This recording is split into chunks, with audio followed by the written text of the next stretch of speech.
오늘은 하나님께서 어떻게 우리들과 교제를 하시는가 그 자체를 하나님 말씀을 찾아가지고 우리 다시 한번 보고 하겠습니다.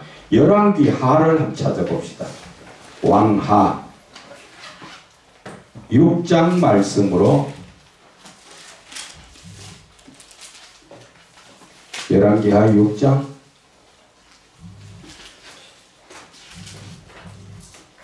자, 열왕기하 6장 14절에서부터 보겠습니다. 다 찾으셨으면 아멘. 네, 같이 읽습니다. 시작. 왕의 말과 병거가 많은 군사를 보내며 그들이 밤에 가서 그 성읍을 에워쌌더라. 하나님의 사람의 사원이 일찍 일어나서 나가보니 군사와 말과 병거가 성읍을 에워쌌는지라. 그의 사원이 엘리사에게 말하되 내 주여 우리가 어찌하리까. 16절 대답하되 두려워하지 말라. 우리와 함께 한 자가 그들과 함께 한 자보다 많으니라 하고 기도하여 이르되 여호와여 원하건대 그의 눈을 열어서 보게 하옵소서 하니 여호와께서 그 청년의 눈을 여시매 그가 보니 불말과 불병거가 산에 가득하여 엘리사를 둘러섰더라. 우리가 이 말씀을 잠깐 한번 봅시다. 지금 그 아람 왕이 그 이스라엘의 엘리사가 선지자로서 뭐든지 먼저 알고 잡으려고 하면은 포위하려고 하면은 먼저 와서 지키고 하는 바람에 도저히 못 잡았지요. 그래서 부하 한 사람이 그 사람이 선지자니까 그 왕이 침실에서 무슨 소리 하는 것까지도 다 알고 계십니다. 그러니까 그러면 좋다. 우리 엘리사를 잡자. 그렇게 됐어요. 그래서 이제 밤에 엘리사를 잡으려고 엘리사가 있는 그 동네를 포위를 했습니다.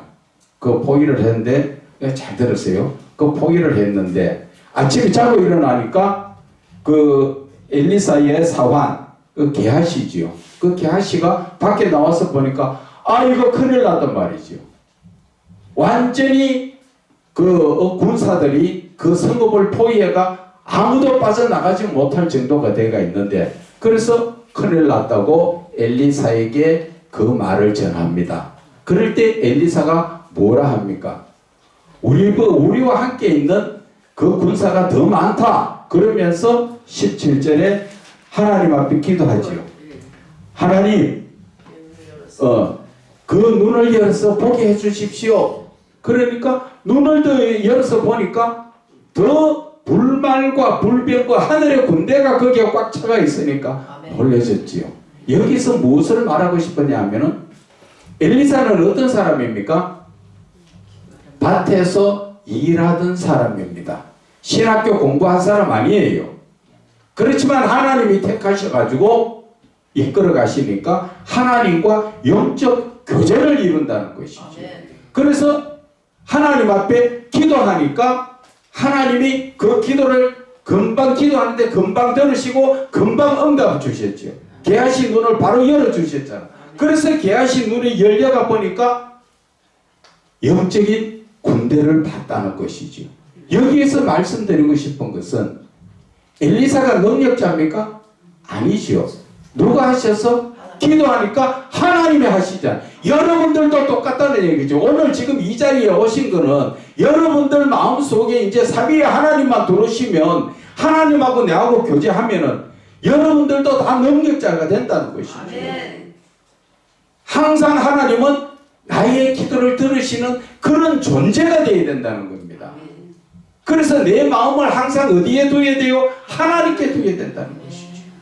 그러면 하나님께서 모든 문제를 해결해 주시지요. 이것을 세상적으로 말하면은 우리가 살아가는 삶 속에서 내 육신적으로 보니까 너무 힘들어. 이래도 안 되고 저래도 안 되고 힘들어. 그럴 때 예수 믿는 사람은 누구에게 기도해야 돼요? 하나님께 기도하면 하나님께서 불말과 불병거를 주셔서 다 해결해 주신 것처럼 영적인 눈을 뜨면은 이미 볼 수 있다는 것이죠. 많은 분들이 저희들 이 교회에 와서 말씀할 때 뭐라고 말씀하시느냐? 아이고 목사님 개척하고 이런 데 하면 힘들잖아요. 성도도 안 오고 뭐 개척이 요즘 뭐 부흥도 안 되고 힘드는데 어떻게 지내요? 그러면서 내보고 한 번씩 일하러 나갑시다. 나가면은 뭐 일당이 얼마인데 어떻고 저또. 저는 그런 거 안 해요. 왜? 하나님이 내 아버지인데 내가 왜 일하러 갑니까? 내가 할 일은 하나님이 일만 하면 되는 거예요.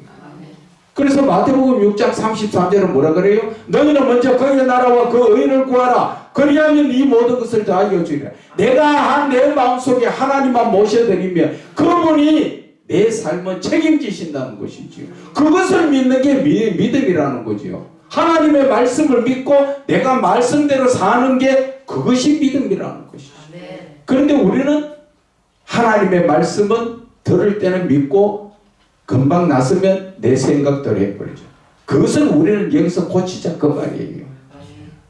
우리가 봐보세요. 세상적인 무당이나 점쟁이들도 세상의 귀신을 의지해서 점을 칩니다. 그 귀신이 오면은 점빨이 좋다고 이야기합니다. 그런데 그것도 안 되는 사람은 눈치껏 보고 하다 보니까 엉터리 점쟁이가 되지요. 그런데 우리도 삼위의 하나님이 나에게 오시면 하나님이 하시기 때문에 모든 것을 다 이룰 수 있다는 것이죠. 내가 하느냐? 아니라는 것이죠. 하나님이 하신다는 것이죠. 우리가 열왕기상을 한번 잠깐 앞으로 가서 볼까요? 열왕기상 18장 말씀을 열왕기상 18장에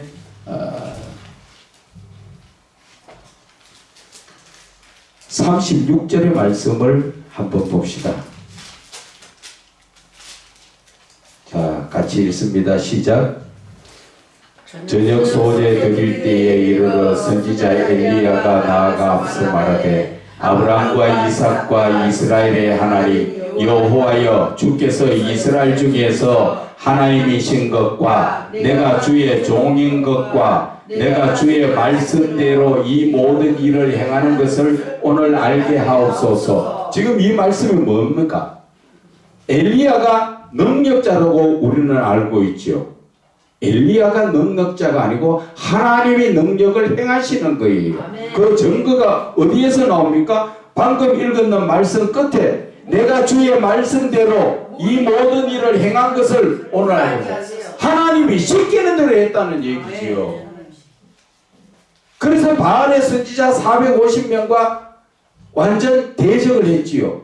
그런데 바알의 선지자들은 하늘에 불이 안 떨어져서 그냥 그들이 춤만 추고 어디 생 난리치다가 말았지만 이런 하나님 앞에 기도하니까 하나님께서 엘리야에게 뭐라고 시켰습니까? 내가 주의 말씀대로 이 모든 일을 행했다 하잖아. 하나님이 시킨 대로 했단 말이에요. 엘리야가 능력자가 아니란 말입니다. 하나님이 능력을 나타내시는 거예요. 정말 여러분에게도 마찬가지예요. 누가 하신다고? 하나님이 하시면 되는 것이에요. 그런데 우리는 자꾸 누가 하려고 그래요? 내가 하려고 그래요. 내 생각이 앞서가 간다는 거지요. 그런데 내 생각이 내냐? 아니라는 것이죠. 내가 아니고 성경에 로마서 7장 17절에서 20절 나오지요. 내가 원하는 것을 하지 않고 원하지 않는 것을 하는 것은 그것은 내가 아니라 내 속에 거하는 죄니라. 죄가 사단마귀가 나에게 생각을 주는데 나는 그게 내 생각인 줄 알고 내가 끄떡끄떡 하고 왔잖아. 그러다 보니까 하나님하고 나하고는 거리가 멀어지는 거예요. 그래서 오늘 저와 여러분도 성경에 보면은 엘리야도 우리와 같은 성경을 가진 자라 그렇게 말씀하셨지요. 그 말씀 자체가 뭡니까? 엘리야나 내나 똑같다는 얘기예요.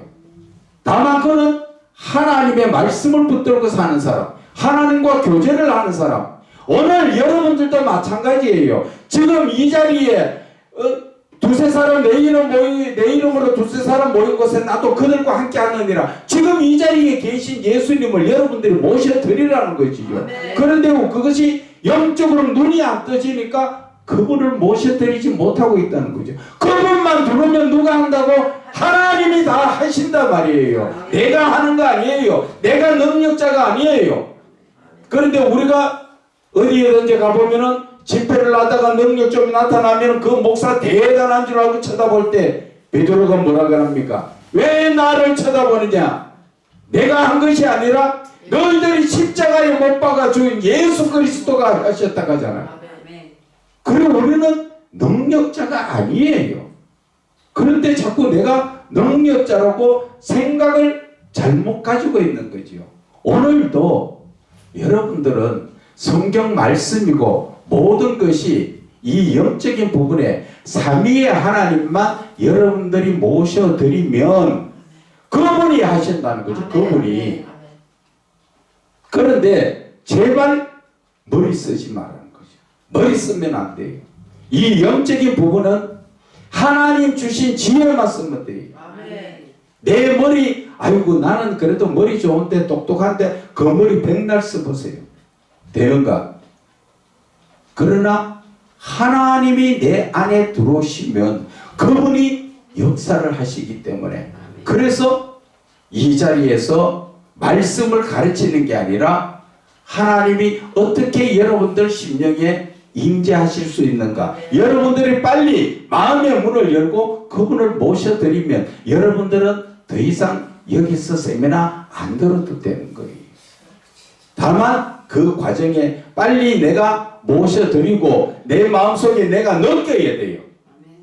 아, 지금 하나님이 나에게 들으셨구나. 뭔가 말씀 듣다 보면은 뭐 다 똑같이 한참에 이루어지는 건 아니지만 듣다 보니까 내 마음이 뭐 뭉클하고 아니면 뭐 국 찔림을 받든지 뜨거워지든지 좀 이상하게 기분이 황홀한 기분이 들든지 그게 바로 내 마음속에 주님이 들어오셨다는 거예요.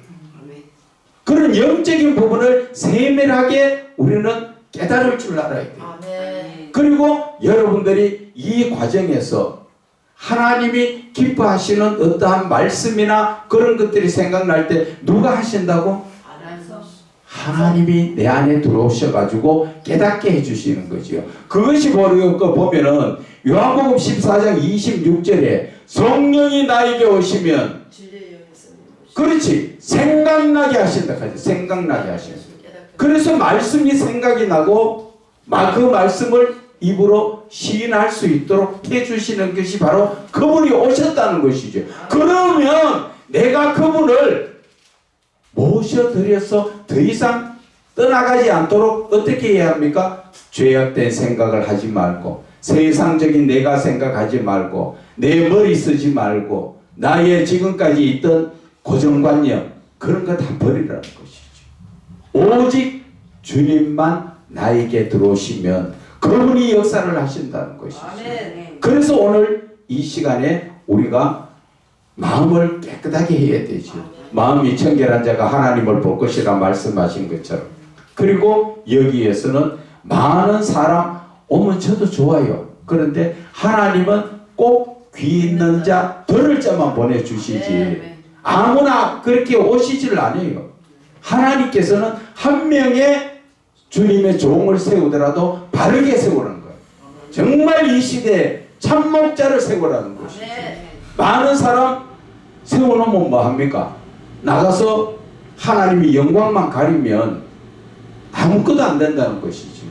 죄송하지만 여기에 또 왔다가 안 왔다가 하시는 분들 마음이 급하지요. 뭔가 좀 이렇게 자기가 원하는 것을 받으려고 하는데 그것이 이 강해 설교에서도 제가 한 번 더 짚고 넘어갈게요. 강해 설교할 때 문자를 제가 말씀하셨죠. 문자 해석이 되어야 되고 그리고 요약하고 그리고 요약해서 제목이 나오지요. 여기까지는 일반적으로 이게 그 신학교 뭐 가든지 뭐 공부 좀 하는 분들한테 물어도 다 압니다. 거의 다 같습니다. 그런데 제일 중요한 게 뭔가 하면 영적 해석이에요. 영적 해석은 누가 해줍니까? 내가 해낸 게 아니라 하나님이 해주시는 거예요. 하나님이 여러분들에게 깨닫게 해주시는 거예요. 그래서 제가 할 수 있는 거는 이 영적 해석할 수 있도록 하나님과 교제를 할 수 있는 그것을 제가 중간에서 다리 놔드리는 거예요. 다리를. 가르쳐 주는 거 아니에요.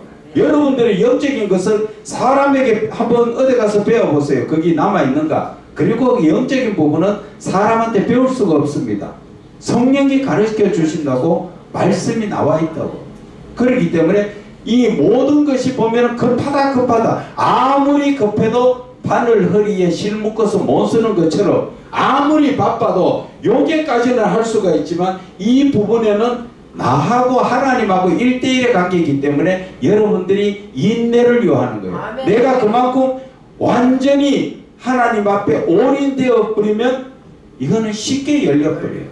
그런데 내가 올인되지 못하면 이 부분은 시간만 끌지요. 잡생각하다가 말씀 좀 묵상하다 보면 아이고 저 누구한테 전화 올 때 있는데 아이고 뭐 빨래를 해야 되는데 뭐를 언제 나왔는데 뭐 과거에 뭐 어제 잊어버렸던 게 이제 또 막 생각나네. 그래 버리면은 이 영적 해석 이거는 하나님과 교제가 안 돼요. 그렇기 때문에 이 영적 해석을 할 때는 여러분들이 최소한도 처음 거 할 때는 하루나 이틀 정도 조용하게 묵상하는 휴대폰 다 끄고 정말 하나님하고 나하고의 강대상에 앉아서든지 1대1로 앉아서 보통 한 5시간 이상 묵상을 처음에는 그렇게 해야 됩니다. 그렇게 묵상을 하면 그때에 하나님께서 영적인 세미한 음성이 듣겨요. 그때부터 하나님과 교제를 시작하면은 그 다음날 되면은 5시간 걸리던 게 4시간, 3시간 시간이 자꾸 짧아집니다. 그럴 때 계속적으로 반복하면은 그때는 생각만 해도 이미 주님이 나에게 오셔가지고 응답 주시고 말씀 주시지요. 그래서 저희들은 여기서 말씀을 늘 이 자체를 영적 해석을 하고 묵상을 하다 보니까 예를 들어서 뭐 주일날 설교 그걸 하기 위해서 토요일날 나가서 볼일 보고 지난 토요일날도 뭐 제가 기도 모임 가가지고 뭐 설교도 하고 뭐 다 했지만 그러다가 모여서 서로 뭐 교제 나누고 오면은 거리가 멀어가 갔다 오면 5시 6시 그런데도 설교 준비는 앉아서 주님 빠르게는 차 타고 오면서도 하나님 말씀 주셔. 그러면 그 말씀 가지고 바로 정리해서 추보 올리면 되고 그리고 아침에 설교할 때는 설교하기 전에 저는 한 30분 전에 먼저 하나님의 말씀을 주신 말씀 하나님 오늘 이 주신 말씀 무엇을 전하기를 원하십니까? 하나님 앞에 그것을 꼭 물어야 돼요. 무엇을 내 생각대로 전하지 말라는 것이지요. 하나님의 종은 하나님께 완전히 이끌림을 받아야 된다는 것이요. 그래서 하나님 무엇을 전하기를 원하십니까 하면 하나님께서 내 마음에 무엇을 전하라는 것을 말씀을 주시면서 거기에 연관된 말씀들이 쭉 연결됩니다. 그러면은 다른 인용의 말씀이 필요 없어요. 하나님 주신 인용의 말씀 그거 2-3가지 가지고 그것을 다시 쉽게 이것처럼 또 풀어서 설교를 하면은 그 설교가 저는 최고의 설교라고 생각합니다. 왜? 성령님이 함께 하시러 성령께서 역사해 주시는 설교니까 그 설교는 최고의 설교예요.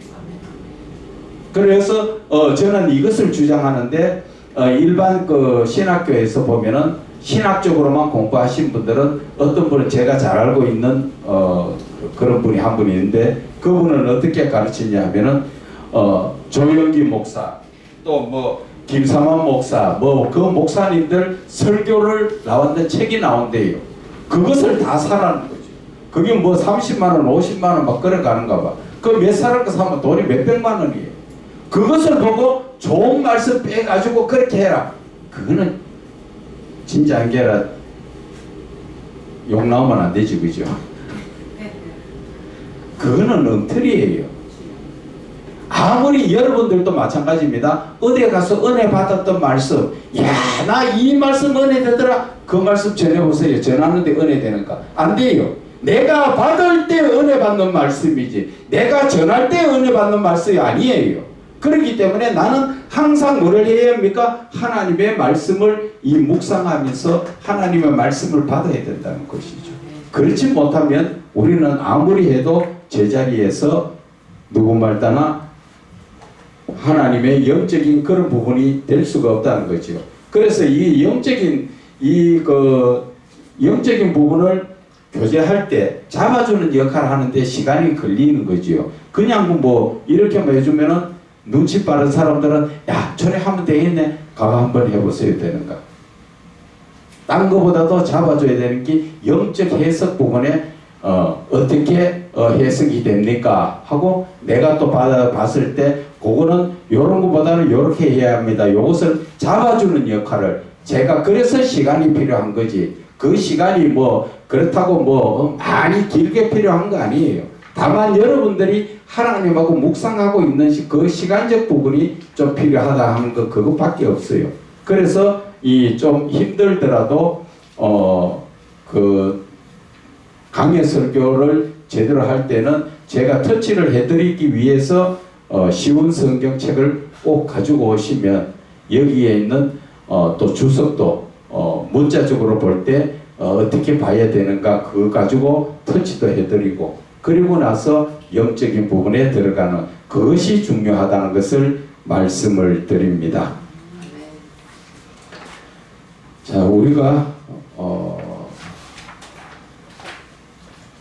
지금 5페이지 볼 차례죠. 예, 5페이지 요한일서 2장 27절 제가 지금까지 말씀드렸던 게 이 말씀이 있습니다. 자, 5페이지 2장 27절 한번 다 찾으셨으면 같이 읽으시기 바랍니다. 시작. 너희는 주께 받은 바 기름 부음이 너희 안에 거하나니 아무도 너희를 가르칠 필요가 없고 오직 그의 기름 부음이 너희 가르치며 또 참되고 거짓이 없으니 너희를 가르친 그대로 주 안에 거하라. 아멘. 이 말씀 자체가 가르치는 건 뭐예요? 성령의 기름 부음이잖아요. 그런데 우리는 성령의 기름 부음이 어떤 게 기름 부음인가 아느냐는 것이지요. 성령의 기름 부음이라는 것은 성령 충만까지는 제가 아마 여러 번 말씀드렸는데 주여 하면서 간절히 찾고 기도할 때 성령 충만은 다 받습니다. 그런데 기름 부음 받는 것은 내가 하나님 앞에 온전히 올인하는 그런 순간에 하나님께서 나를 택하시고 기름 부어주시는 그 역사예요. 그 성령께서 나에게 기름을 부어주시면은 내가 영적인 부분이 확 열려버린다 그 말이에요. 그런데 우리가 이 기름 부음의 역사를 알지 못하고 무조건 뭐 성령 충만하면 다 기름 부은 줄 아는데 아니에요.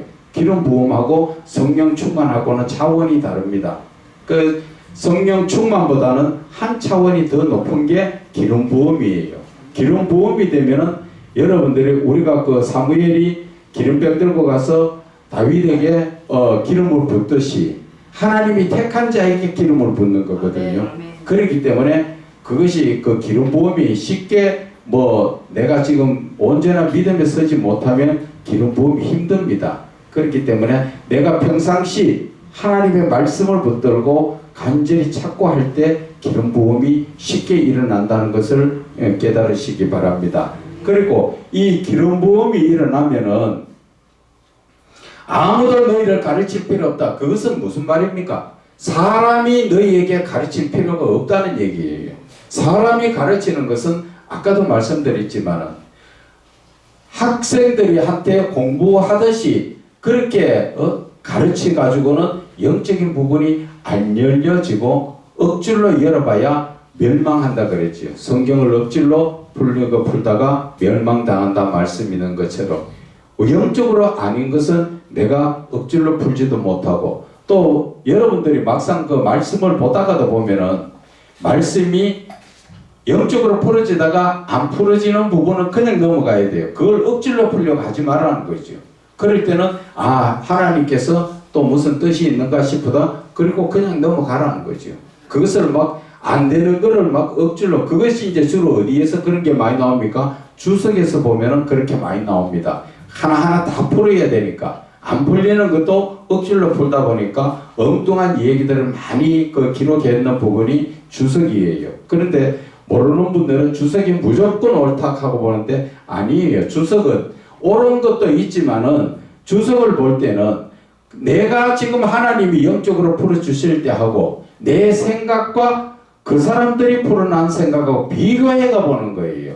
비교하면서 내가 잘못된 길로 빠졌는가 아니면 그래도 바른 길로 갔는가, 그리고 똑같은 말씀 가지고도 그 사람들은 어떻게 또 이렇게 풀어놨는가, 그런 것을 보는 거예요. 그런 것을 참조하는 것이지 그걸 가지고 내가 배워가지고 그 말씀 그대로 써먹는 거 그건 아니에요. 그래서 그런 것들을 잘 아시기를 바랍니다. 그래서 오직 그의 기름 부음이 너의 모든 것을 너희에게 가르치며 참되고 거짓이 없으며 너희를 가르친 그대로 주 안에 거하라. 이 말씀 자체를 우리가 강의 설교로 본다면은 영적인 부분에 어떻게 볼 수 있을까요? 강의 설교 볼 때 제가 말씀드렸지요. 왜가 꼭 들어가야 여러분들이 영적인 부분이 열려져요. 왜가 안 들어가면 안 열려집니다. 왜 그런가? 이 말씀을 하나님 왜 주셨습니까? 하나님 왜 이 말씀을 주셨습니까? 그럴 때 여러분들 마음속에 느껴지는 생각이 있지요. 지금 방금 제가 말씀드린 대로 여러분들이 똑같이 하나님 왜 이 말씀 주셨습니까? 하니까 뭔가 모르게 뭐 생각이 조금 나는 게 있지요. 그게 성령이 주시는 생각이에요. 그런데 그것을 내가 아직 확실하게 그것을 다 확 잡지 못하니까 입에서 말이 그리 쉽게 안 나오지요. 그런 거예요. 그래서 여러분들이 조금만 더 노력하시면 이제 하나님과 좀 더 이렇게 교제를 하시면 하나님께서 다 깨닫게 해주신다는 것이지요. 그래서 오늘 하나님께서 왜 이 말씀을 주셨는가? 성경은 사람의 머리로 푸는 게 아니고 하나님의 영으로 푸는 거란다. 그러니까 함부로 사람의 머리로 하나님의 말씀을 판단하고 비판하고 헤아리지 말아라. 그러한 말씀에 그런 쪽으로 또 이것이 느껴지는 겁니다. 그렇다고 해서 그것이 다 여러분도 똑같이 느껴지는 게 아니에요. 사람마다 하나님께서 주실 때 다 다르게 느껴집니다. 그렇기 때문에 누구께 옳으니 그러니 그게 아니에요. 영적인 부분은 하나님하고 나 사이에서 하나님 깨닫게 해주시는 그대로 따라가면 되는 거다 말씀을 드립니다. 자, 그래서 그러므로 읽으시기 바랍니다. 시작. 그러므로 성경을 영성적으로 바르게 이해하려면 인간적 지식과 상식적인 선입관을 내려놓고 성령님의 인도하심 따라 영적 눈과 영적 귀와 성령을 열시기 바랍니다. 그렇지요. 하나님의 말씀을 우리가 그냥 성경을 보듯이 그렇게 봐서 안 되고 영성적으로 성경을 본다는 것은 우리가 아랫번에 제가 잠깐 말씀드렸지만 성경을 볼 때 누구를 대한다고요? 하나님을 대하는 거죠. 우리는 지금까지 성경을 그렇게 생각 안 하고 봤잖아요. 성경을 그냥 책으로 봤잖아. 글씨로 봤잖아. 그런데 이 영성적으로 보게 되면 영적인 눈이 열리면 하나님이 지금 나에게 말씀하시네. 그렇게 들어가면 우리가 내가 어릴 때 아버지가 나에게 동화책을 읽어주시듯 아버지가 지금 나한테 말씀하시네. 그렇게 해서 말씀을 볼 때 이 말씀이 영적으로 더 친근감이 가고 더 깊이 열려진다는 것이죠. 그래서 이 말씀 속에서 하나님과 교제가 이루어지기가 쉬운 거예요. 그런데 그것을 선입견을 자체를 우리가 책 보듯이 일반 책 보듯이 그러한 선입견을 가지고 보면은 성경이 이해되기가 어렵다는 것이죠. 그런데 하나님이 직접 말씀해 주신다 생각하면 어떨 적에 읽으면 나도 모르게 눈물이 쭉 흐릅니다. 어떨 적에는 감사하는 마음에서 뭔가 슬픈 게 눈물이 아니라 기쁨의 눈물은 흐르는데 표현할 수 없는 황홀함과 그런 걸 느껴질 때 그것이 누가 주는 거라고요? 하나님이 지금 나하고 지금 대화를 하고 있는 거예요. 말씀 속에서 얘야 지금 이렇게 내가 바로 하나님이란다. 나는 너를 만나기 위해서 오늘도 지금 네 마음에 계속 성경을 봐라 하는 마음을 주셨는데, 그래서 내가 성경을 볼 때 그때 하나님의 역사가 일어나는 거예요. 그렇게 성경을 볼 때 성경이 누구든지 보면 영적인 부분으로 열려지고 쉽게 깨달을 수 있다는 것이죠. 그런데 우리가 공부를 많이 한 사람은 성경을 일반 책 공부하듯이 그렇게 보죠. 쭉 넘겨서 이렇게 보면서 아 무슨 말인가 그러네 그러고 끝나죠. 그러다 보니까 하나님하고는 전혀 상관이 없습니다. 쉽게 말하면 내가 어떠한 문제가 있어. 그런데 세상에서는 해결할 방법이 없어. 그 한 예를 들어서 청와대 대통령을 만나가지고 좀 대화를 하면 문제가 해결되겠는데 도대체 방법이 없는데, 그러면 우리는 어떻게 해야 합니까? 청와대 가야 되죠. 가가지고 그분이 뭐 내가 들어갈 수 있으면 들어가면 되지만 못 들어가면 그분이 나올 때까지 기다려야 되죠. 그런데 우리는 어떻게 합니까? 그분이 차 타고 나오면 먼 데서 손만 흔들고 그냥 끝나버리죠. 그러면 안 된다는 거죠. 차 앞에 서야죠. 쫓아 들어가 차 앞에 서면 차가 섰을 때 대통령 만나가지고 이야기를 해야 되죠. 그것처럼 우리는 하나님을 보고 그냥 성경적으로 보고 아 이 말씀하셨네 손만 흔들고 지나가서 되는 게 아니라 적극적으로 내 자신이 하나님 앞에 나서서 만나고 그분과 교제를 해야 된다는 것이죠. 그분은 누구든지 사람을 차별하지 않고 나를 하나님을 찾고 찾는 자에게 만나 주신다 하잖아. 간절히만 찾아라. 잠언에 나오지요. 간절히 나를 찾는 자가 나를 만나리라 하잖아. 하나님을 간절하게 찾아라. 장난삼아 뭐 그냥 길거리 지나가다가 만나는 하나님 아니란 말이에요. 존귀하신 하나님, 나를 창조하신 하나님, 그 하나님께서 지금 나를 만나 주시려고 찾아가 지금 내 문 앞에까지 와가 계시지요. 요한계시록 3장 20절 말씀하시잖아. 보라, 내가 문 앞에서 두드리노니 내 음성을 듣고 문을 열면 내가 그와 더불어 먹고 그도 나와 더불어 먹으리라. 지금 문 앞에 와서 나를 지금 하나님이 내 문을 열도록 기다리고 계시지 너는 안 돼. 그런 하나님 아니란 말이에요. 그래서 오늘 이 자리에 오신 누구 말따나 되게 귀하신 분 하나님이 만나 주시려고 하는 거예요. 하나님. 그렇기 때문에 하나님은 만나 주시는 게 많이 배워서 돈 많아서 그런 게 아니에요. 하나님을 간절히 찾고자 하는 사람은 하나님은 만나 주시고, 내가 하나님을 알지 못해도 하나님은 항상 나와 함께 하세요. 영적으로 내가 세월을 지내놓고 보니까 그렇더라고. 내가 불 속에서 뒤어서 어릴 때 다리가 다 다쳐가지고 그랬는데 하나님께서 만져주셨어. 이미 하나님은 나를 택하셨어. 내가 예수를 믿지 않았던 상태에도. 그래서 흉터 하나 없이 싹 다 낫게 해주죠. 또 어릴 때 소아마비가 걸려가지고 이래가지고 얼마나 힘들고 익하고 다녔는데 하나님이 만져주시니까 멀쩡하게 다 지금 치료되어가고 하나님이 하신다니까. 아멘. 내가 하나님을 알지 못할 때 아이고 나는 하나님 모르니까 안 믿으니까 하나님 나한테 안 오시지. 천만의 말씀. 하나님은 항상 나에게 오셔가지고 지금 내가 예수를 믿지 않아도 하나님은 계속 지켜봅니다. 우리가 어린아이들이 보면은 조금 자라면 장난감 이렇게 조립하는 거 지가 만지고 하려고 그러지요. 사다 주면 좋다고 앉아서 지가 막 조립하고 하죠. 그런데 부모가 좀 도와줄까 하면 싫어 하고 하다가 멍청 망해지고 망가버리고 나면 울고 또 막 그렇지.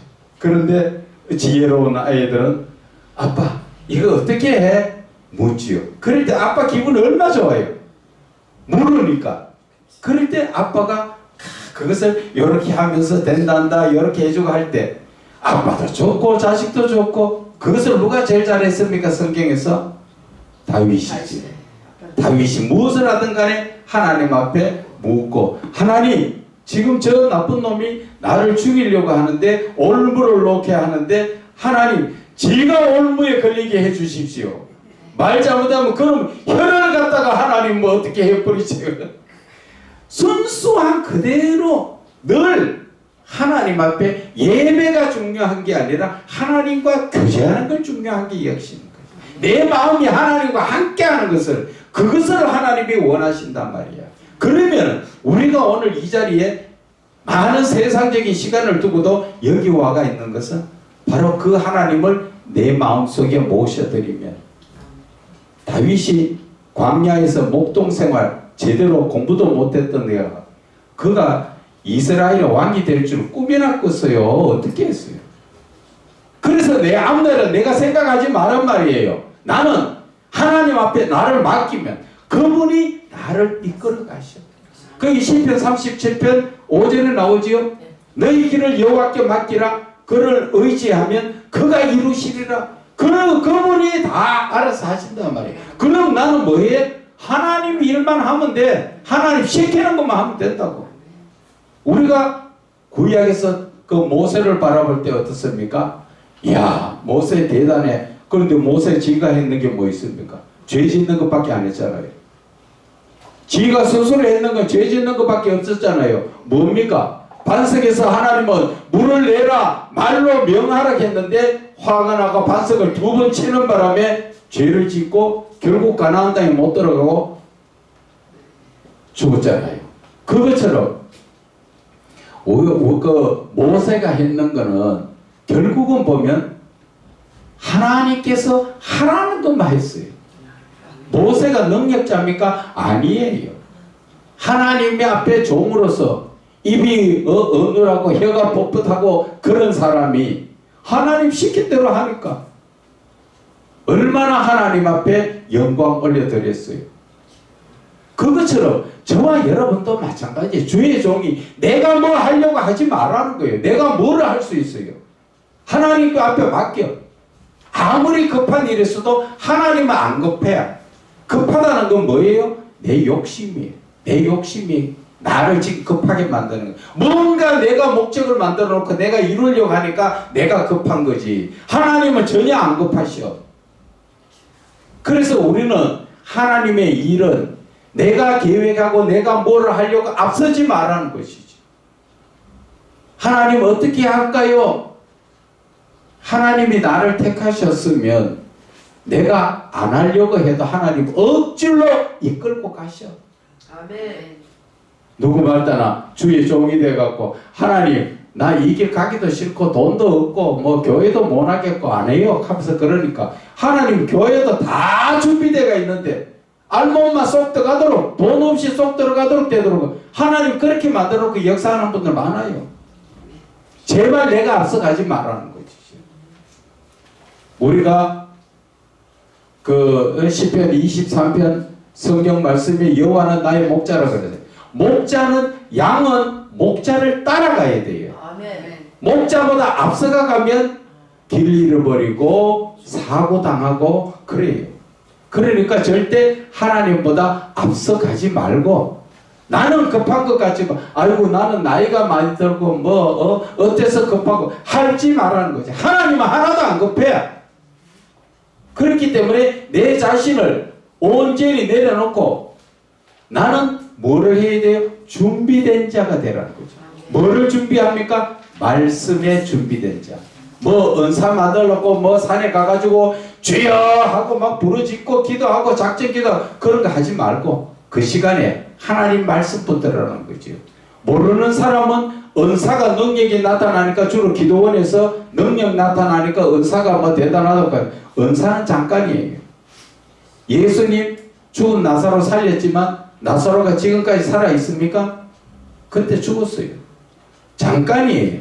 그러나 하나님의 말씀은 영원하시죠. 그리고 말씀이 바로 능력이에요. 말씀이 능력. 왜 말씀이 능력입니까? 그렇지. 바로 말씀은 곧 하나님이시기 때문에 그분이 능력이란 말이야. 능력 찾으러 딴 데 다니지 말고 하나님의 말씀만 영적으로 좀 잘 붙들고 나가면 하나님께서 역사하신다는 것이죠. 아멘. 그래서 성경은 일반 공부하듯 신학교에서 가르치듯 그렇게 배워서 되는 것이 아니라 성령님 안에서 영적으로 터치받는 것이라는 것을 먼저 꼭 아시기 바랍니다. 앞에 있는 신목사가 가르치는 게 아니고 성령님, 내 뒤에서 지금 나를 지금 조종하고 계시는 성령님이 여러분들에게 역사를 하시는 그것을 여러분들이 직접 체험을 하셔야 된다는 거죠. 그래서 그분이 내 마음에 들어오시면 나는 할 거 다 했어요. 그분만 내 안에 들어오시면 그분이 능력자인데 뭐가 막힙니까? 죽은 자도 살리시는 분이 나를 통해서 역사 얼마든지 하시잖아. 하나님께서 손을 얹으라. 손을 얹으면 낫는다는 것이죠. 그런데 뭐 전번에 제가 한번 그랬어요. 하나님께서 손을 얹으라 해서 손을 얹어가지고 상상도 못한 병이 나으니까 요즘 가면 내가 능력자인 줄 알고 내보고 아랫번에도 가니까 목사님 기도 좀 해주세요. 여러 목사님들 앞에서. 그래 또 해달라고 하는데 안 해달라고 해 또 좀 뭔가 또 빼는 것 같자는 거지요. 잘난 척하는 거. 그런데 속으로는 그랬어요. 하나님이 하셔야 되는데 왜 사람 보고 손 얹으라 하느냐. 그러면서 기도는 하긴 해줬어요. 해줬었는데 우리는 사람을 바라보면 안 돼요. 하나님 바라봐야 돼요. 그러고 여러분들은 특히나 주의 종이에요. 여러분들의 주인은 하나님이시란 말이야. 하나님을 바라보시면 하나님이 하신단 말이에요. 저는 그 길을 지금 자꾸 반복적으로 리바이벌 하면서 가르치는 거예요. 그 길을 가르치는 거예요. 그래서 그 길을 여러분들이 하시라는 것이죠. 그래서 세상 학문과 신학을 가르치는 분들을 교수, 강사라고 하지만 성경을 영적으로 바르게 터치해 주시는 분들을 영적 인도자라고 부르는 것이며 주변에 신학적으로 가르치는 교수는 많아도 영적으로 인도하고 터치하는 그런 분들은 인도자는 드문 것입니다.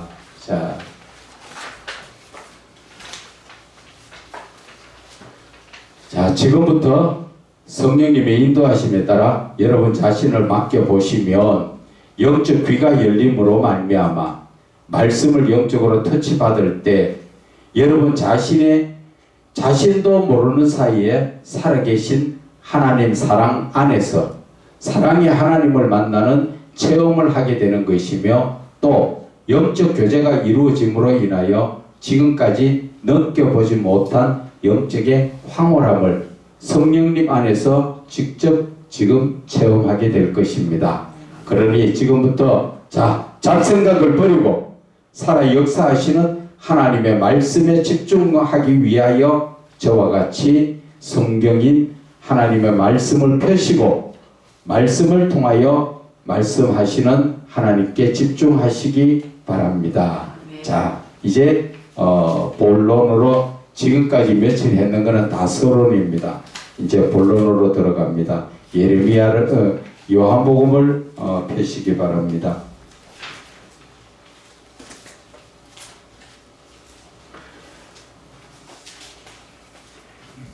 자, 요한복음. 이게 지금 제가 하고 있는 게 이것이 바로 그 강의 설교와 마찬가지입니다. 성경 한 구절을 성령님을 통하여서 성경 전체를 연관시켜 보는 것, 이런 것이 중요한 것이에요. 여러분들이 성경을 볼 때 그냥 한 절만 그냥 읽고 본다고 이렇게 생각하지만 여러분들이 성경 한 구절을 읽을 때 이 연관된 말씀, 성경 전체에서 연관된 말씀이 성령이 역사하면 생각납니다. 그럼 보면은 성경 한 구절을 통해서 성경 전체를 보는 거하고 똑같아요. 그래서 성경을 볼 때 하나님이 지금 무엇을 또 생각나게 하시는가, 무엇을 말씀하시는가, 이런 것을 마음에 새기면서 봐야 된다는 것이지요. 그래서 말씀을 깨달으려고 집중하지 마시고 심령에 찾아오시는 성령님과 주님의 임재를 세밀하게 느끼게 됩니다. 말씀 깨닫는 것 자체가 중요한 게 아니라 여러분들 말씀을 통해서 여러분들 심령에 오시는 그 주님을, 삼위 하나님을 잘 세미한 음성을 듣고 세미한 그 역사를 깨달으라고 말씀을 드립니다. 자, 우리가 1장 1절에 우리 같이 한번 읽습니다. 시작. 태초에 말씀이 계시니라. 이 말씀이 하나님과 함께 계셨으니 이 말씀은 곧 하나님이시니라. 자, 이것을 제가 강해 설교식으로 제가 일단은 해드릴게요. 첫째에 말씀 보면은 태초에 문자적으로 바라볼 때 이 태초가 성경이지만 창세기에 1장 1절에도 태초가 나오죠. 요한복음 1장 1절에 태초가 나오죠. 둘 다 똑같을까요? 다를까요? 한글로서 나오니까 똑같다고 보죠. 아니에요. 창세기의 그 태초와 요한복음의 태초는 다릅니다. 그것은 창세기 1장 1절에 그 태초는 히브리 말로 베레시트라고 말하지요. 그러나 요한복음의 태초는 헬라어 말로 엔 아르케라고 말합니다. 그런데 이 베레시트라는 이 태초는 창세기의 태초는 사람의 시간, 창조 직전에 사람의 시간을 말하는 것입니다. 그런데 엔 아르케 요한복음에 말하는 태초는 하나님의 시간을 말씀하는 거예요. 그래서 창조 그 이전에 영원한 시간을 말씀하는 거죠. 그래서 요한복음의 태초하고 그리고 창세기의 태초하고 이것을 볼 때 여기에서 보면은 이것이 우리가 창조, 지구의 창조지요. 예. 이것을 우리가 이제 이해를 돕기 위해서 제가 이렇게 썼습니다. 여기에 요한복음 태초는 하나님이 계시는 삼위의 하나님이 계시는 그 시간을 말하는 거예요. 삼위의 하나님이 계시는 태초를 말하는 것이고 창세기의 태초는 인간의 지구의 이 창조를 시작하기 바로 직전의 태초를 말하는 거예요. 그래서 시간적으로 우리가 따져보면은 이 삼위의 하나님의 태초가 있을 때는 이 창세기의 태초는 아예 없었지요. 없었던 것입니다.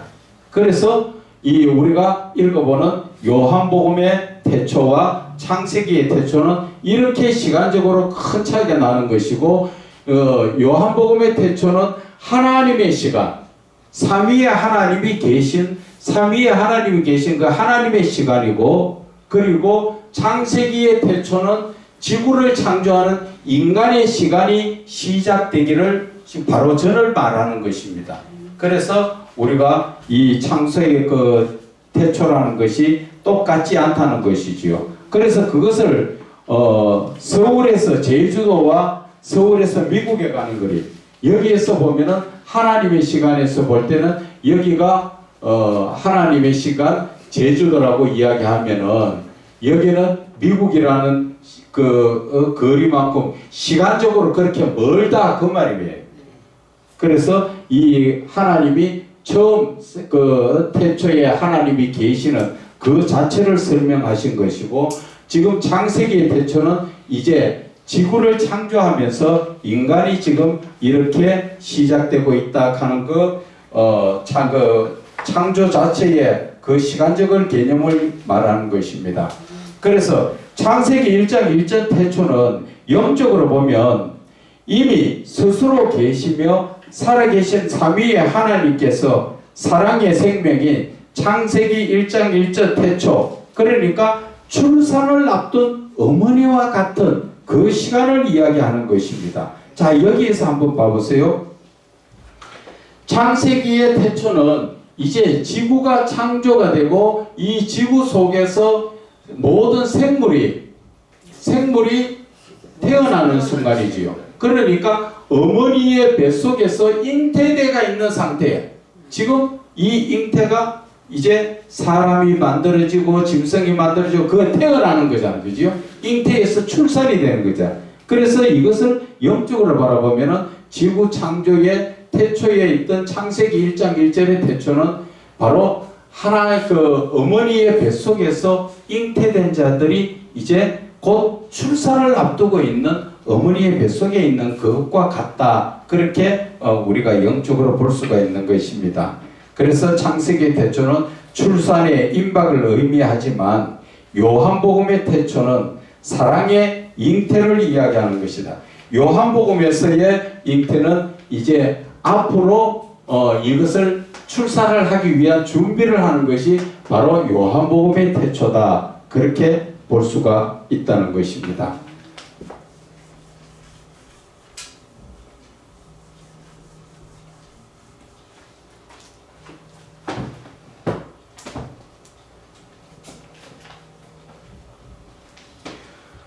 자, 그리고 자, 말씀이 두 번째는 말씀이 계시니라. 말씀이 계신다 그랬지요. 말씀은 누구라 그랬지요? 하나님이라 그랬지요.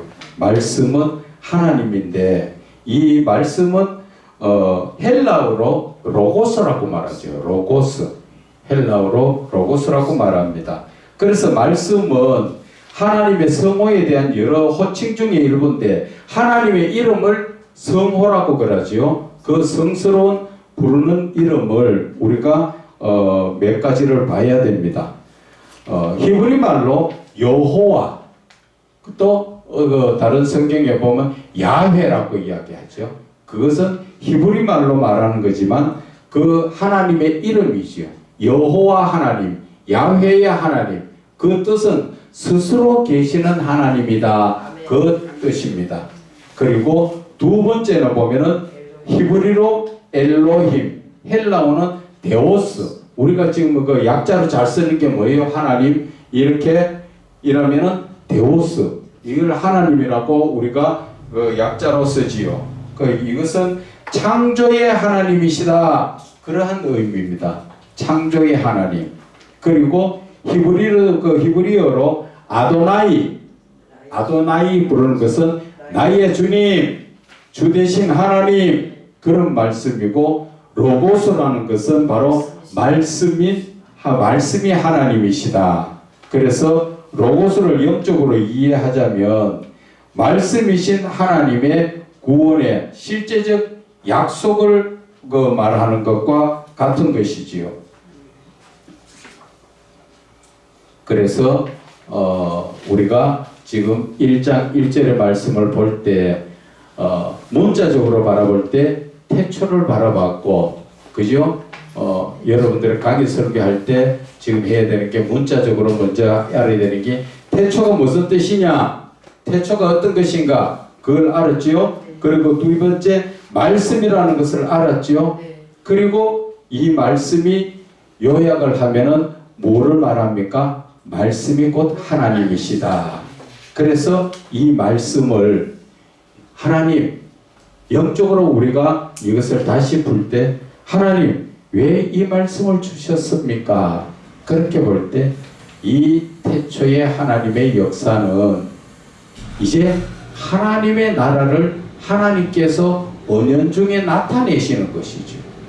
은연중에 내가 있는 하나님의 나라는 이렇게 삼위의 하나님이 계신다 하는 것을 말씀하시지요. 그런데 우리가 1장 1절을 읽어보는데 삼위의 하나님 세 분이 다 지금 계십니까? 안 계십니까? 한번 읽어보세요. 그 말씀 속에서 1장 1절만 태초에 말씀이 계시니라. 이 말씀이 하나님과 함께 하는 것은 성부 하나님을 말씀하지요. 그런데 두 번째 이 말씀은 곧 하나님이시라 성자 예수님을 말씀하시지요. 그런데 성령 하나님 어디 계십니까? 곧 성령님이시죠. 성령님이 말씀이 예수님이 성령 아니죠. 성령님 지금 성부 하나님 함께 계셨습니다. 그러니까 함께 계신 건 뭐 증거가 돼야 되죠. 말씀이 예수님인데 예수님이고 곧 아버지 하나님 계시고 성령 하나님은 곧 하나님이십니다. 성령님이시라. 이게 좀 그런 엉터리 같은 이야기 하면 안 됩니다. 이게 좀 헷갈리네요. 헷갈리는 게 아니고, 자 보세요. 우리가 스포츠를 보다 보면은 중계 방송을 하지요. 중계 방송을 할 때 현장에서는 야구를 할 때 이쪽 팀이 있고 이쪽 팀이 있는데, 그것을 지금 우리가 눈으로 볼 때는 이쪽 팀도 보고 이쪽 팀을 보는데 중계 방송하는 사람은 안 보이죠. 그런데 우리는 말만 들어도 이쪽 팀이 뭐를 하고 있고 이쪽 팀이 뭐를 하고 있는데, 그것을 알게 하는 사람 누구예요? 해서 그 해설은 아나운서잖아요. 아나운서가 눈에는 안 보이지만 이분이 전해주니까 알지요. 그런데 이분이 지금 현장에 있어요, 없어요? 없어요. 현장에 있어요, 없어요? 없어요. 중계 방송 할 때 현장에 있어요, 없어요? 있어요. 현장에서 보고 우리한테 전해주지요. 오늘 이 말씀 속에서도 성부 하나님과 성자 예수님이 지금 계셨다는 것을 전해주시는 분이 우리 성령님. 그분이 바로 지금 눈에는 안 보이지만 전해주시는 분이 성령님이시라는 거죠. 삼위 하나님이 이렇게 같이 역사를 한다는 것이죠. 그래서 이 말씀을 내가 이 뒤에 숙제라고 내놨는데, 숙제 내놓고 오늘 먼저 답을 다 내줘 버렸네. 그래, 말씀을 깊이 있게 봐야 이렇게 성령이 어디 계시는가를 알 수가 있다는 것이죠. 눈에 보이지 않는 성령님이 그 자리에 안 계셨으면 어떻게 하나님이 말씀이라는 것을 우리에게 어떻게 전해 주실 수가 있어요? 말씀을 전해 주시고 하는 건 지금 다 성령이 하시잖아. 그 성령 역사가 지금 이렇게 일어나고 있다는 것이에요. 이해 가십니까?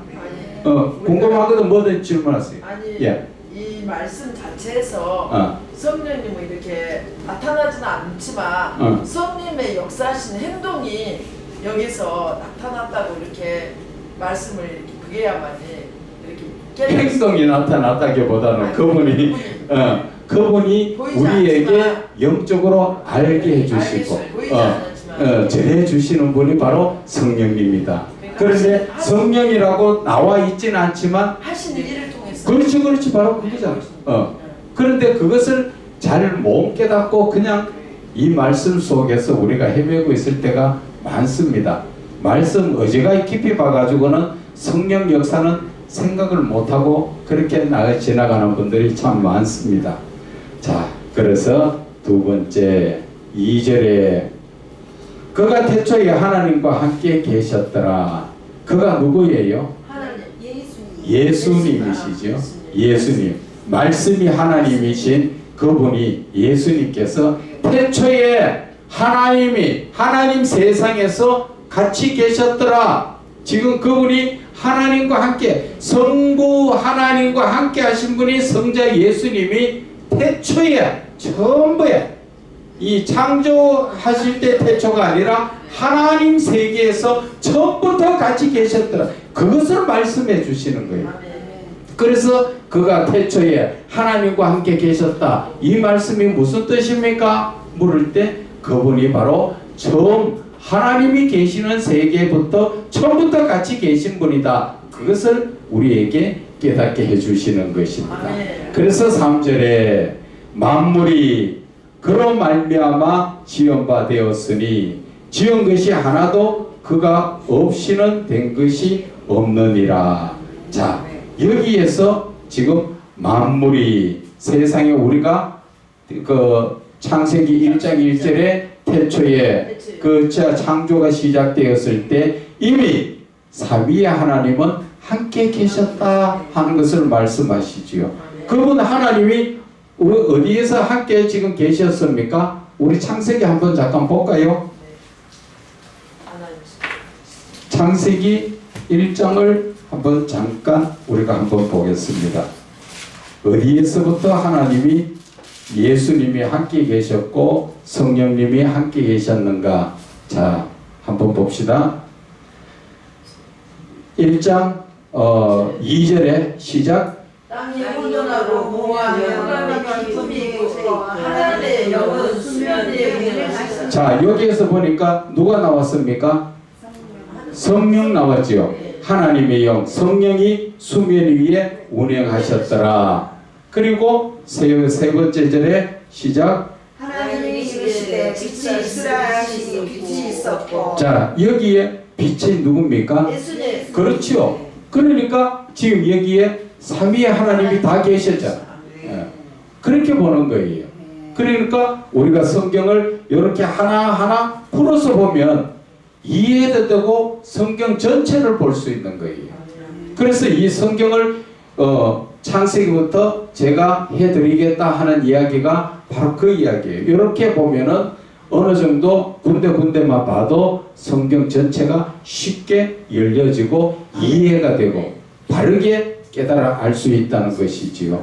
자, 여기에서 우리가 2절에 한 가지 더 찾아보고 넘어갑시다. 2절 다시 한번 읽어봅니다. 시작. 땅이 혼돈하고 공허하며 흑암의 기쁨이 있고 하나님의 영은 수면 위에 운행하시니라. 그런데 우리가 성경에서 볼 때 하나님이 악을 언제 지으셨을까요?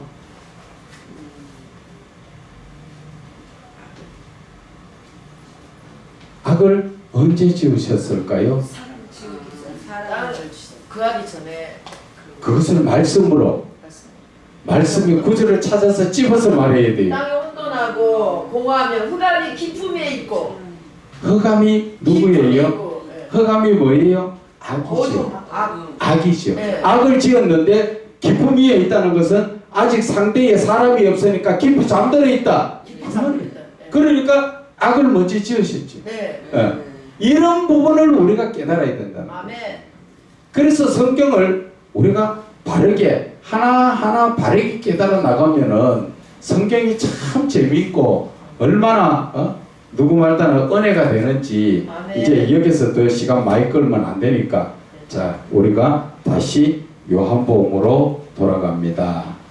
요한복음 1장 4절에 그 안에 생명이 있었으니 이 생명은 사람들의 빛이다. 그것이 바로 그 안에 생명이 있다는 것은 예수님 안에 생명이라는 그 말씀인데, 그 생명은 죽음의 반대말로서 우리를 죽음에서 구원하시는 영원한 생명이신 영생을 의미하는 것을 말씀하시는 것이요. 그리고 즉 믿는 자에게 주실 생명을 가지신 분. 그래서 고린도전서 15장 45절을 보면은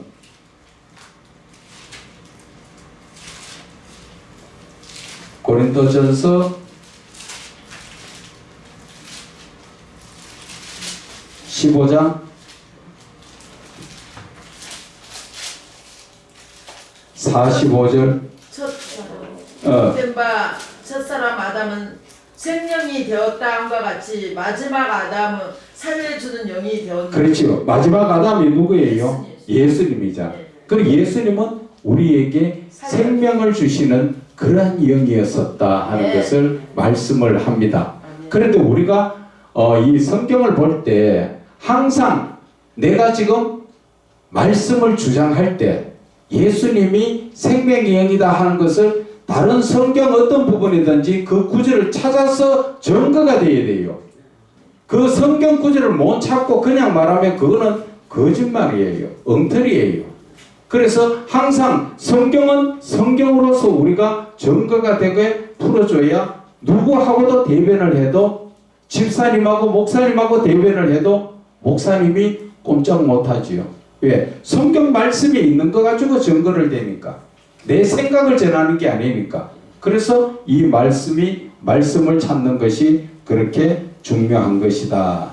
그래서 여기에서 1장 4절의 말씀에 여기에 빛이라는 것 자체는, 이 빛이라는 것은 영적인 것을 말씀하시고 그 영적인 부분에 거룩성을 말씀하시는 거예요. 하나님의 신적 성품을 말씀하는 거예요.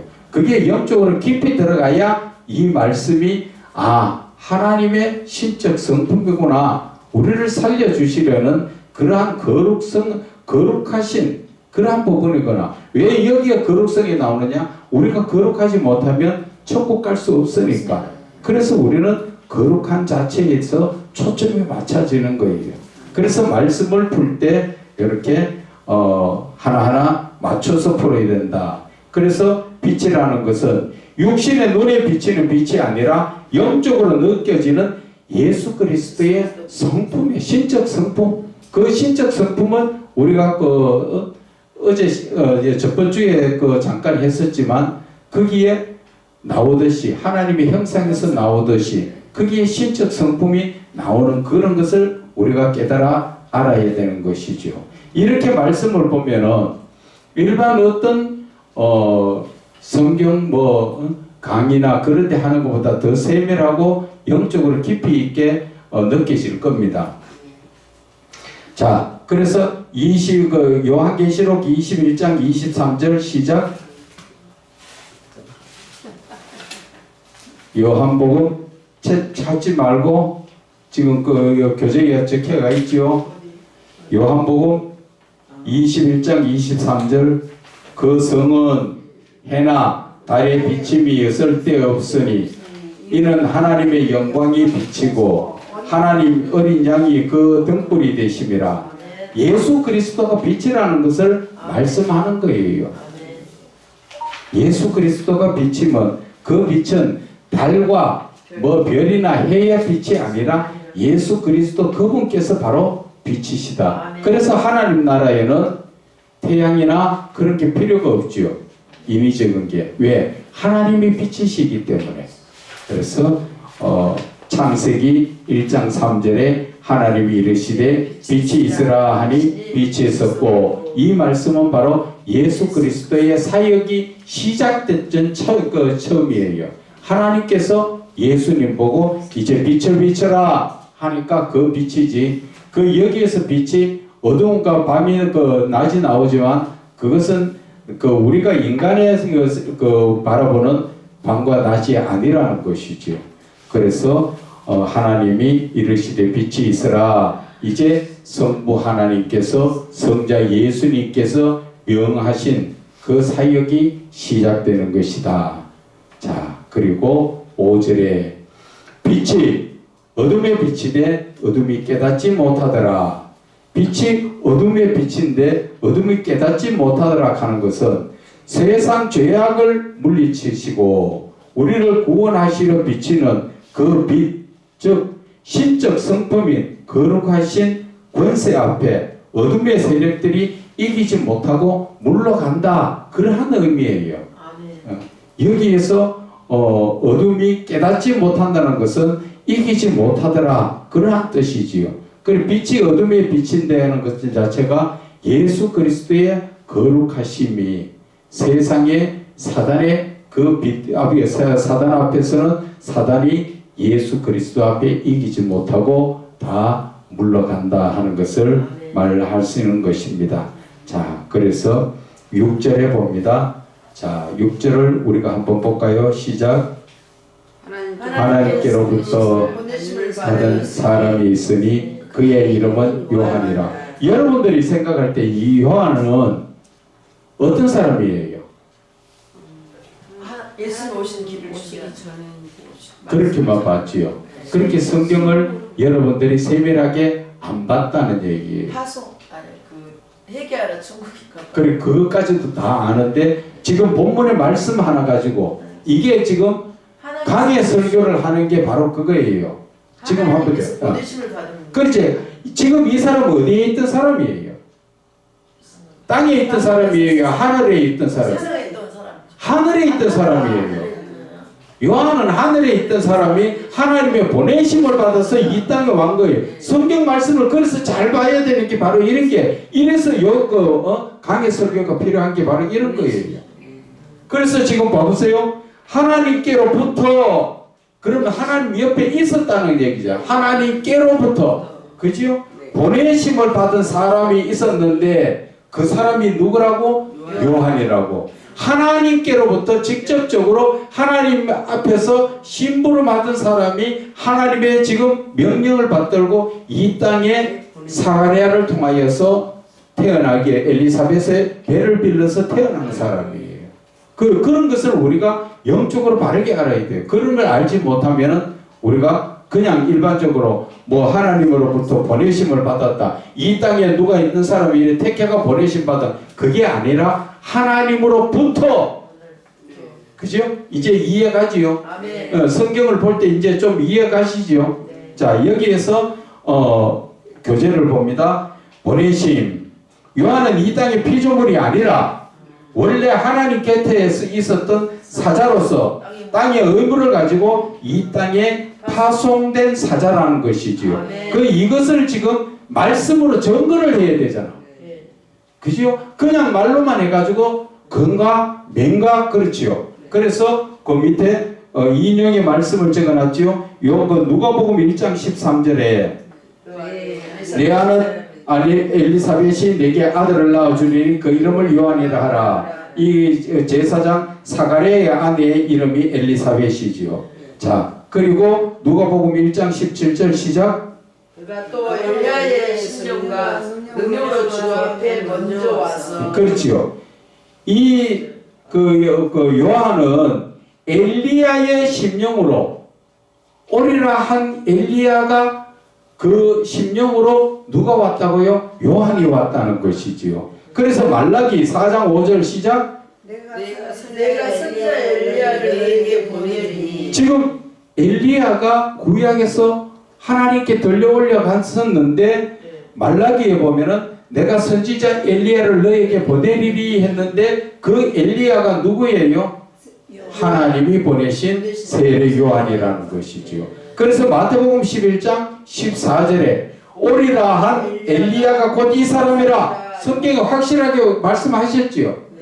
우리는 어설프게 내가 그냥 성경의 말씀에 증거를 대지 못하고 그냥 말씀을 해서는 하나도 남한테 이야기하면 인정이 안 되고 다른 목사님들하고도 변론을 해도 내가 말씀을 근거로 하지 않으면 내 말은 거짓말이 되고 허황된 말이 되는 거예요. 그래서 말씀을 우리가 구석구석 알아야 되는 부분이 그런 거고, 이거 하나님의 영 성령이 오시고 삼위 하나님이 여러분께 오시면 이렇게 말씀이 전부 구절구절 생각이 막 나서 연결이 되는 거예요. 연결이. 그래서 누가복음 16장 16절에 뭐라 그럽니까? 율법과 선지자는 요한의 때까지요. 바로 이 말씀이 뭐지요? 구약이 여기까지다. 예수님이 오시기 때문에. 오시기 예수님은 오셨지만 이 바로 요한이 죽음으로써 구약이 시대에 시간적으로 끝난 것이고 예수님의 사역이 시작된 것이 신약이 시작이다. 이제 이해가시죠? 좀 이해가 가십니까? 그래서 구약의 마지막 선지자 세례 요한이 죽음으로 구약이 끝나고 예수님의 사역이 시작된 것이다. 이제 그렇게 볼 수가 있지요. 자, 오늘은 우리가 여기까지만 하도록 합시다. 하나님 아버지 은혜 감사합니다. 늘 주님 안에서 온전한 믿음의 삶을 살기 원합니다. 아버지 하나님, 저희들은 부족하고 나약하였지만 하나님 함께하여 주시고 성령으로 충만케 역사하여 주시옵소서. 자, 우리 이 시간 잠깐 기도합니다. 주여 한번 부르짖고 기도합니다. 주여! 하나님 아버지 은혜 감사합니다. 하나님의 말씀을 받았습니다. 하나님의 지금 함께 하심을 믿습니다. 아버지 하나님, 이 저희에 임하신 주님, 내 마음속에서 아버지 하나님 주님이 주장하여 주시고 나를 이끌어 인도하여 주시옵소서. 아버지 하나님, 주여 역사하여